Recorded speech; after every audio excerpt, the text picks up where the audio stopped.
Our special guest today, David Barton, leads Wall Builders, which is a national pro-family organization that presents America's forgotten history and heroes with an emphasis on our moral, religious, and constitutional heritage. He's the author of several best-selling books, including The Jefferson Lies. This is a second edition. It's been revised and updated.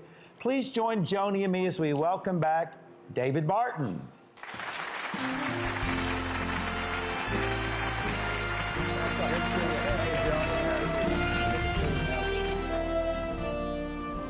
Okay, was your favorite subject in school history? No, my least favorite. That's what I stayed. Your least favorite? I stayed as far away from history as I could. Totally away from it. Well, does God have a sense of humor? Well, the things I stayed away from in school were history and law and government and politics. And so guess where I am now? All four. Those are the things you say never to. And when you say never, it's like waving a red flag to God. Says, really? We'll see. Oh, That's so true. Don't amazing. ever say never, ever about anything. That's for okay. sure. For those who don't know, maybe people watching overseas, and even some of our students today, they don't get as much history as they should. Who was Thomas Jefferson? Thomas Jefferson, from a historical standpoint, and part of the problem I'll have right now is saying that people automatically term, oh, he's a really bad guy, he's a slave owner. Thomas Jefferson is the guy who set forth the principles of liberty. 5 principles in the Declaration of Independence that, when used by any nation, have brought it to liberty and freedom. So he did that. He also set forth articulation on virtually every issue we deal with today. I mean, back in his day, he was very clear about LGBT issues. He was very clear about the war on Islam. He was very clear about government debt. He was very clear about religion in schools and the Bible in schools. He has all these things, but we just don't know that today. So he was a man ahead of his time, really. He was way ahead of his time. If you believe in providential history like I do, that God raises up people for certain times to do things, he was a providential man. God raised him up with an articulation of ideas that had never before been done. Okay, for some, Thomas Jefferson was a controversial figure, but mainly because of lies and myths that have been told about him and revisionist history. That's right. Is that true? That's absolutely true. Today, there's no greater heel in history, no greater jerk than Thomas Jefferson.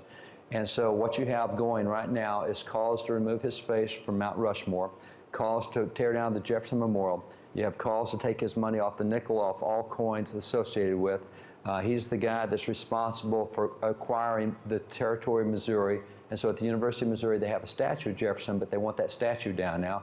He went to William and Mary. They're trying to take his statue down off William and Mary. He started the University of Virginia. There's a movement to get the statue. They want Jefferson gone out of everything. They don't ever want an American to see or hear the word Jefferson again.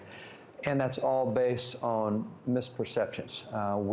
In the last 2 to 3 years, I do a lot of polling work. George Barton and I did a book together. And what we've seen is America has really lost its passion for truth.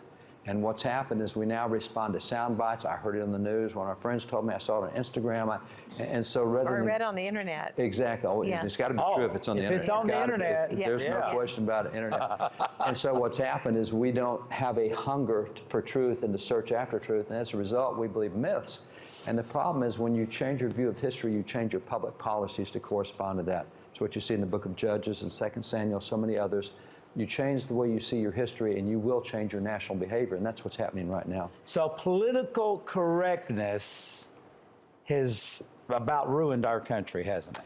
It has ruined our country, and the unfortunate thing is it's caused so many Christians just to become quiet, because if you stick your head above ground and say something, you will get attacked, and it will be very vicious. It will not be nice, and we like nice, calm stuff, and so we're not used to having to defend our beliefs in a very antagonistic culture, and that's where we are now, so we've really kind of gone silent. Well, many of you know that Joni and I and Daystar, we are so against racism. Joni particularly has led the fight to shine the light in darkness and try to heal hurts and wrongs. But some people say Jefferson was a racist. Yeah, they say that because Jefferson owned slaves, and there's no question he did. But because they don't search any further, they don't find, for example, that he was one of the leading anti-slavery voices in American history. Well, then why did he own slaves? Because, as he said, his own state laws would not allow him to free his slaves. Number one, Wow. if you were in debt, you could not free your slaves. And he owed about $2.5 million in the DAYSTAR. So he's huge in debt, can't free slaves. Number two, the laws were so convoluted. One of his neighbors, Robert Carter, had 500 slaves, became a Christian, got converted in the Great Awakening, freed all of his slaves. 70 years later, they're still trying to free his slaves because the laws were that hostile to anti-slavery in Virginia. So Jefferson he gets elected to the legislature in 1769. Very first thing he does, he gets to the senior legislature, they introduce a law to abolish all slavery in Virginia. And he got his brains beat in. I mean, it was not the thing to do in that culture. When he gets into the National Congress, he introduces the first national law to end slavery in all 13 colonies. It missed by one vote. And in his diary, he said, oh, to God, that he would have changed one heart. The fate of millions of unborn were on this vote. And he has this lengthy thing, God, where were you when we needed one vote? And so even 2 weeks before he died, he was working on ending slavery and elsewhere. He worked across, and that's why black leaders for 2 centuries heralded Jefferson as one of the greatest anti-slavery voices in American history. This is actually the journals of Frederick Douglass. It's more than 160 years old. And Frederick Douglass goes through and says, I learned from Jefferson that all men were created equal. He's the guy who taught me that slavery was wrong. And he says, and then you've got this guy here. This man is Henry Highland Garnett. This is the man, first black man to speak in Congress. And Henry Highland Garnett gave a 2-hour sermon in Congress the Sunday after they abolished slavery. He stands there and says, if Jefferson were alive today, he would be jumping for joy.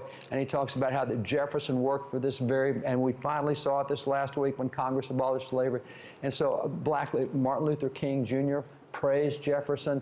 Benjamin Banneker, a black back in Jefferson's era. Jefferson actually hired a black to lay out the city of Washington, D.C. Benjamin Banneker is one of the surveyors. So blacks knew that Jefferson was not a racist. And the other thing, this is the first book that Thomas Jefferson ever did. This book is called Notes on the State of Virginia from 1781. And in this book, Jefferson has an entire chapter on slavery. Anyone who's been to the Jefferson Memorial has probably seen engraved inside the memorial the quote that says, can the liberties of a nation be thought secure if we remove their only firm basis, a conviction in the minds of the people that these liberties are the gift of God, that they're not to be violated but with his wrath? What nobody gets is that is out of his anti-slavery chapter. His whole quote on liberties being the gift of God is, you've got to end slavery. That's the gift of God. You're going to incur his wrath if you don't end slavery. He goes and talks about how that if you own slaves, you're a despot, and if you teach your children about, I mean, he is so anti-slavery. And this is the first book he ever wrote. And he still owns slaves. And he inherited his slaves. Another state law in Virginia was if you inherited slaves through your wife's side, you're not allowed to free any of them. They're called dowry slaves. And so the laws of Virginia kept him from freeing the slaves, but he was one of the strongest anti-slavery voices in American history and in world history. And history proves that. The history proves that. evidence. His own writings prove that. It's so the writings clear. of others. That is amazing. So lie number one. But we don't hear that today. No, we don't. So in fact, if you take a poll because of the internet and the lies, people will say, you know, he was a racist, and they'll also say that he fathered Sally Hemings' children. Actually, Hemings. Hemings, okay.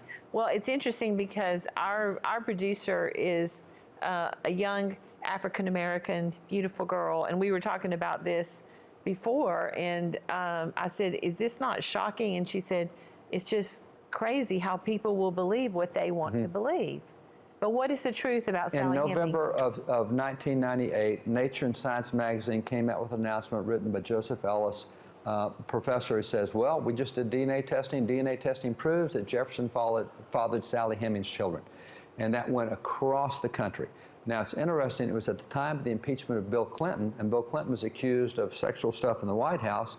And the guy who wrote this announcement was a big fan of Clinton and had just done a part of an ad in the New York Times, said, don't impeach him.